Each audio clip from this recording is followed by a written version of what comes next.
Зейнетақы алушылар көріңіздер. Сәлеметсіз бе қымбатты көрермен, арнамызға қош келдіңіз.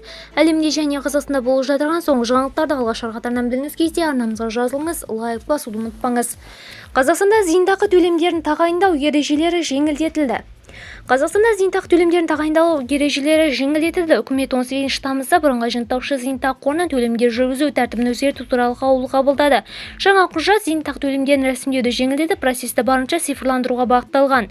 Негізгі өзгерістердің қатарында оперативті қызмет көрсетуі бар. Енді зейнет жасына жеткенімен өтініш бермеген азаматтарға төлем автоматты түрде тағайындалады. Бұл үшін бірыңғай жинақтаушы зейнетақы қорымен азаматтарға арналған үкімет корпорациясы деректермен алмасады. Сонымен бірге зейнетақы төлемдерін тағайындауға өтініштер электронды форматта қабылданады. Қор әрбір салымшы үшін төлем сомасын жыл сайын қайта есептеп отырады. Салымшы қайтыс болған жағдайда оның туыстарына желеу рәсіміне арналған бір рет төлем қарастырылған. Оның мөлшері 94 айлық есептік көрсеткіштен аспайды және шоттағы қаражат көлемінен шектеледі.